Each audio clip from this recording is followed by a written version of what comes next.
Je n'imaginais pas que mon jardin pouvait receler autant d'espèces d'oiseaux.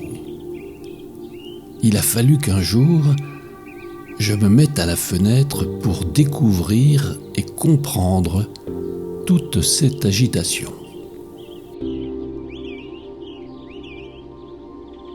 J'ai d'abord observé les mésanges charbonnières et mésanges bleues, avec leur balai incessant, leur agilité, leurs jolies couleurs. Elles animent gaiement les mangeoires.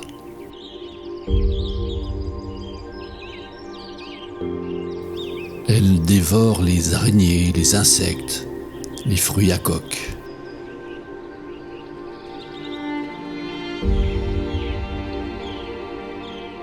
Et c'est un bonheur de les voir ouvrir les graines de tournesol à coups de bec, la graine tenue fermement entre leurs pattes.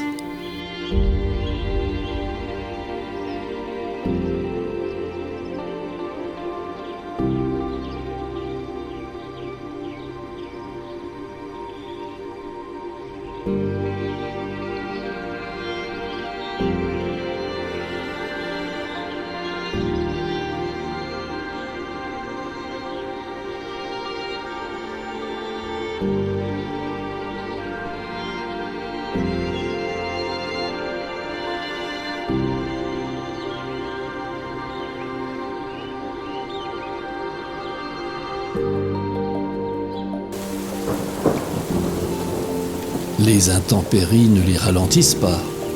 Elles doivent consommer chaque jour l'équivalent de leur poids, qu'il pleuve, qu'il neige ou qu'il vente.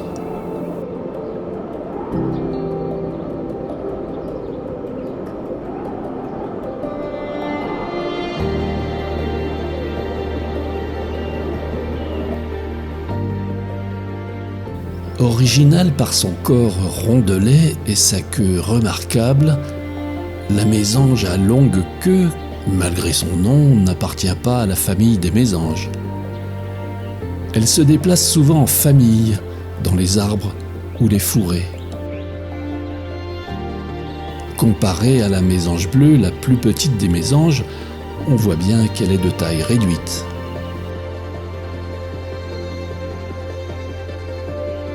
Le rouge-gorge est sans conteste le plus apprécié dans les jardins.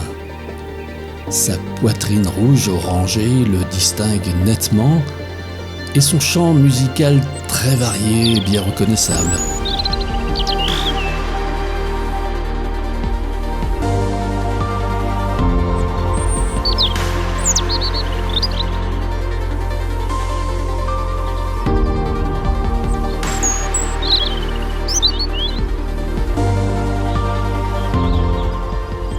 Il est sautillant, voltant, souvent au sol après des vols rapides.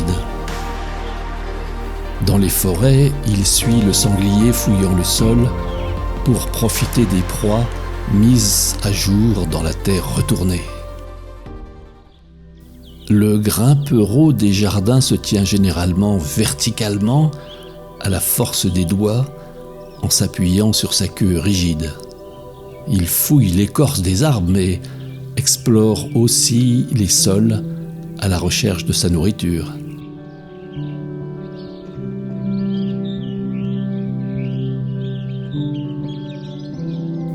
Une autre habituée aux écorces des arbres, c'est la citelle torche-peau. Elle est facilement reconnaissable avec son bec en forme de poignard, son large trait noir sur l'œil et sa queue courte.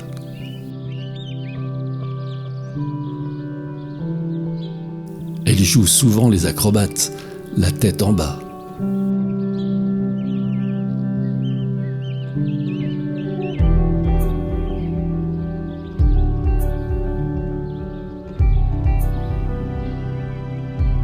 La fauvette à tête noire est la plus connue des fauvettes. Souvent solitaire, elle vient dans les jardins, les mangeoires, en automne et en hiver. Son chant est très musical et en général flûté.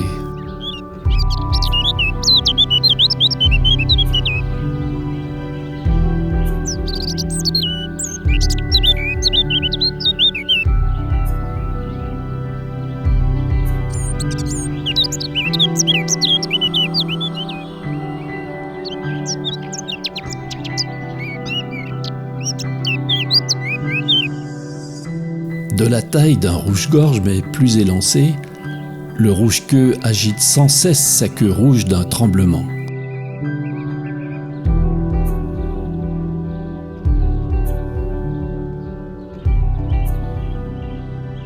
Il se perche sur une branche afin de repérer ses proies et se laisse tomber au sol pour les récupérer.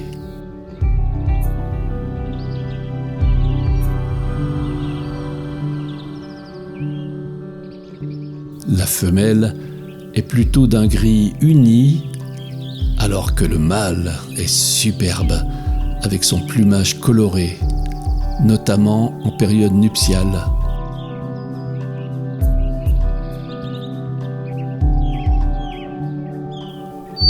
Son chant est flûté mais répétitif et mélancolique.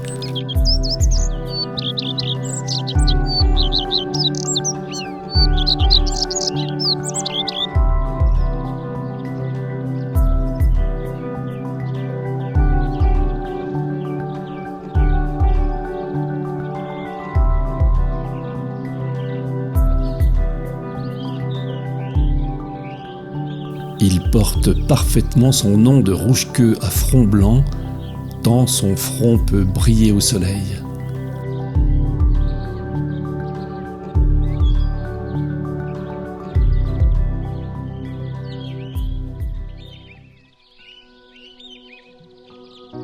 Le pinson des arbres vit en groupe, surtout au sol, à la recherche de sa nourriture, chenilles, insectes et graines.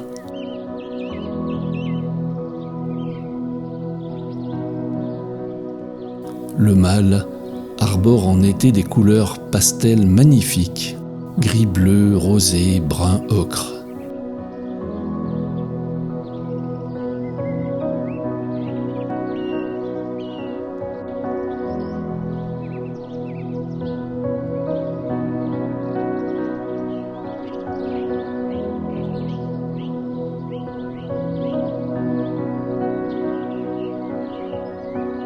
Le pinson du Nord est plus rare sous nos latitudes. Reconnaissable à sa poitrine orange vif, celui-ci, solitaire, semblait s'être perdu dans mon jardin.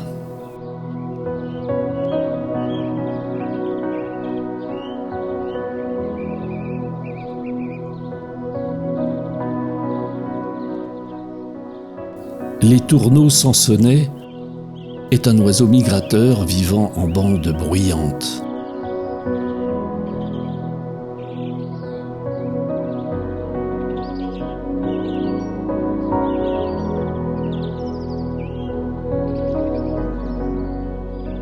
Son plumage brillant, à reflets verts et pourpres, donne l'impression d'avoir reçu des paillettes métalliques, comme s'il allait faire la fête.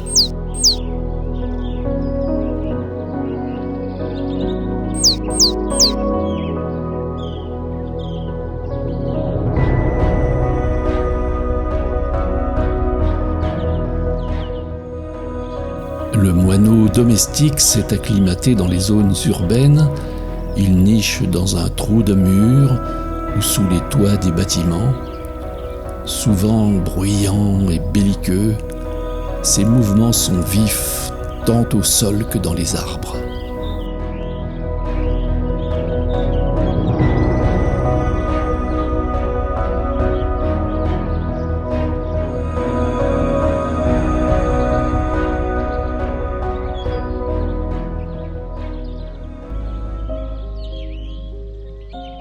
Le merle noir est un des plus populaires dans les jardins.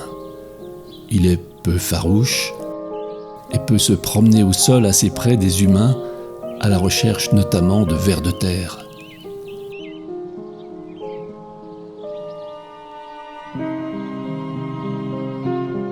En automne, il remue beaucoup de feuilles pour y trouver sa nourriture. Son balai est plutôt amusant.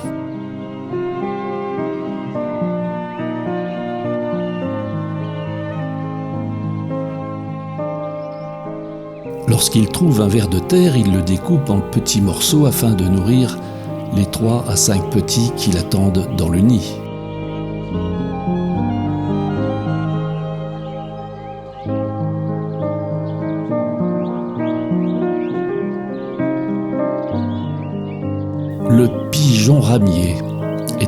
grand et bel oiseau au plumage bien reconnaissable.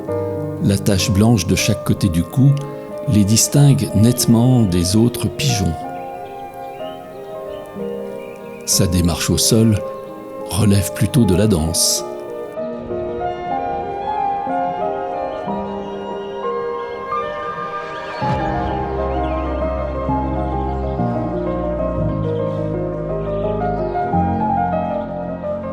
On le trouve le plus souvent en couple, même si de très grandes bandes peuvent se former au cœur de l'hiver.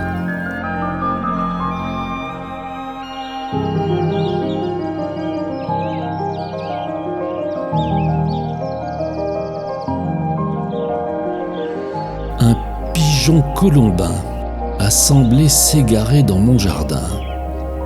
Seul, ce qui est rare, celui-ci est resté 3 jours dans les parages, pendant lesquels j'ai pu remarquer qu'il était bagué.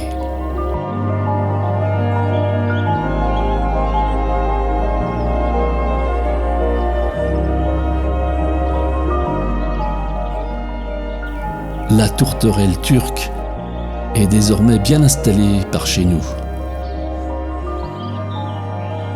Elle est presque exclusivement en couple fidèle qui semble inséparable dans tous ses déplacements.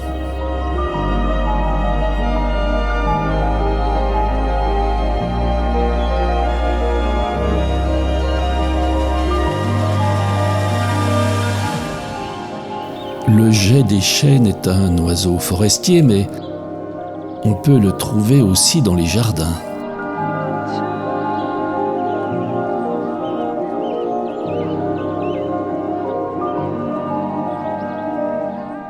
Ses jolies couleurs gris rosé, pâle et bleu et sa calotte striée blanche et noire en font un oiseau très élégant. Il stocke sa nourriture dans des poches situées dans sa gorge et au niveau du bec.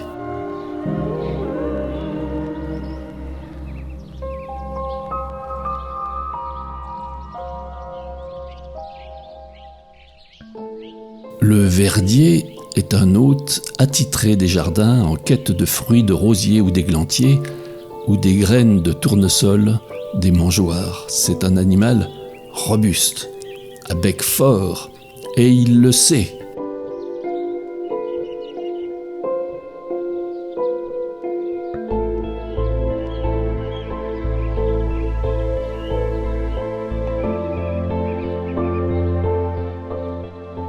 Il évolue en bande et est toujours assez belliqueux avec ses congénères ou vis-à-vis des autres espèces.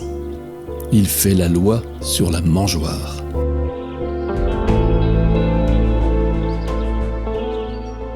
Le chardonneret élégant, lui, est plus timide, mais il peut faire bon ménage avec les verdiers dont il partage la même famille, celle des fringilles.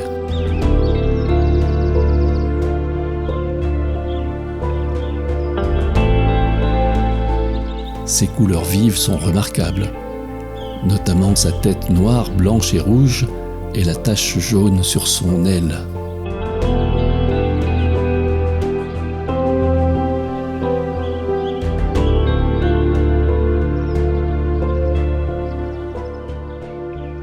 S'il est de la même famille que les 2 précédents, le gros bec casse-noyau est plus discret dans nos jardins.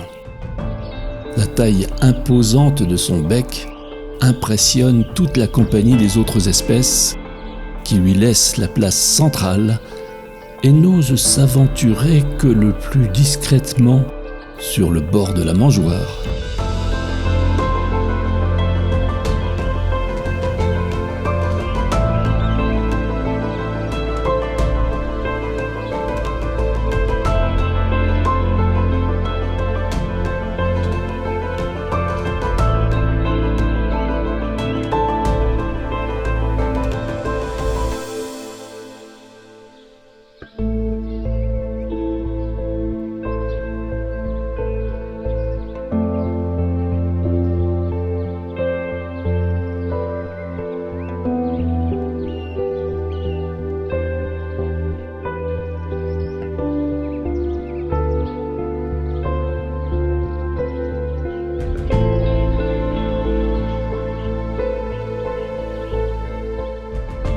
Mais voici un phénomène, le tarin des aulnes. Ce n'est pas sa taille qui impressionne, non, il est plutôt petit. Mais il a une autorité naturelle. Aucune espèce ne lui résiste.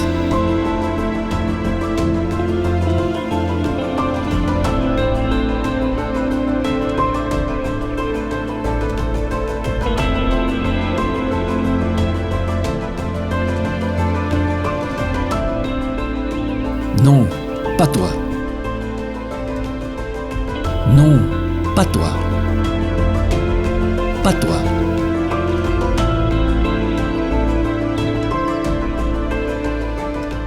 Non, pas toi.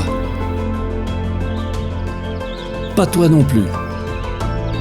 Je suis le tarin des aulnes, le roi de la mangeoire.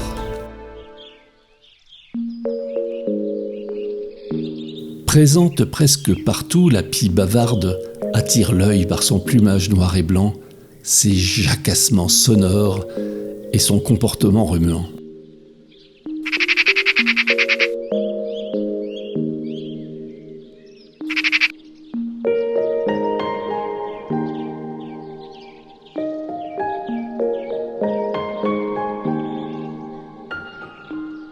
Elle se nourrit d'insectes, de graines et de déchets, mais est carnassière au point de dévorer des animaux morts.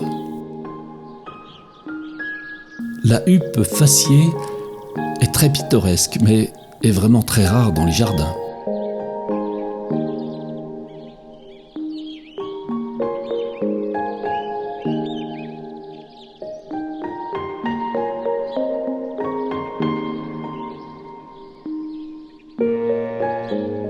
Sa huppe et son bec très long sont remarquables.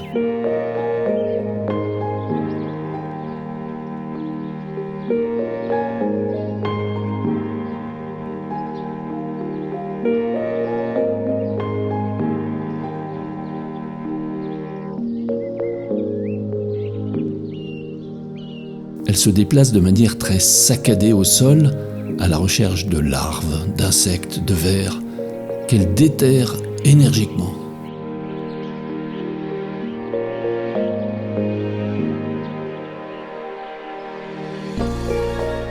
La perruche à collier atterrit régulièrement dans mon jardin. Son plumage vert vif et son bec rouge, mais surtout son cri sonore, ne la font pas passer inaperçue. Elle se déplace en bande de 6 à 10 éléments et chasse sur leur passage toutes les autres espèces.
J'ai eu la surprise de voir un magnifique paon se déplacer majestueusement dans mon jardin devant ma fenêtre avant de s'envoler sur le toit.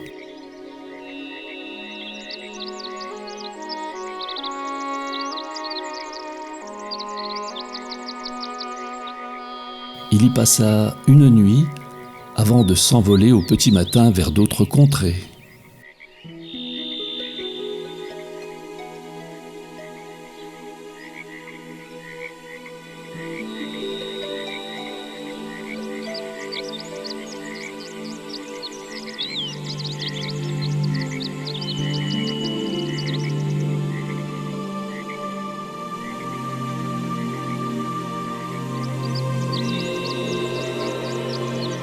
En observant tous ces oiseaux, j'ai aussi été témoin de soucis de santé qui les touchent comme nous. Ce verdier a, semble-t-il, été attaqué par une tique qui s'est posée sur sa tête et qui pompe son sang.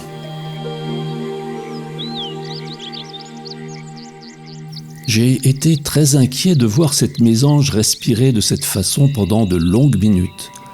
J'ai bien cru qu'elle allait rendre l'âme sur la mangeoire.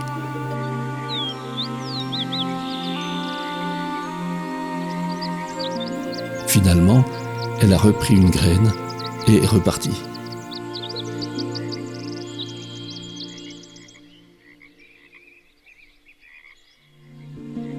Ce merle est atteint d'une déformation de sa patte gauche, de naissance ou à la suite d'un accident, on ne le sait pas.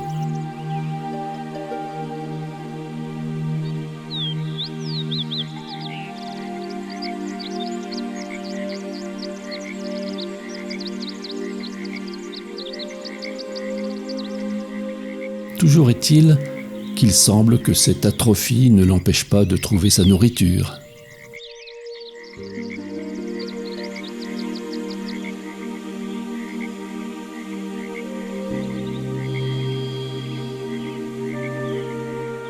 Pour terminer ce tour d'horizon des oiseaux de mon jardin, le piquet-pêche et le pivert forment à eux deux une bonne conclusion. Le piquet-pêche d'abord, un acrobate très agile grâce à ses doigts solides. Dès qu'il trouve quelques arachides dans les mangeoires, il peut passer un long moment à grappiller en s'aidant de sa queue rigide pour mieux assurer sa prise et en frappant fortement avec son bec puissant.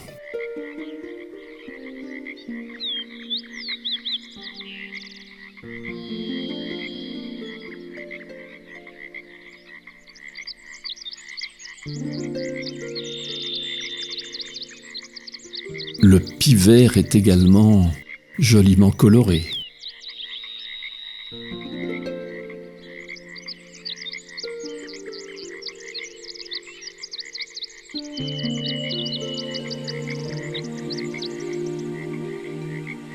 Son bec étant moins robuste que les autres pics, il s'aventure plus souvent au sol sur les fourmilières. Il y dévore les adultes, les larves et les œufs qu'il capture à l'aide de sa longue langue poisseuse.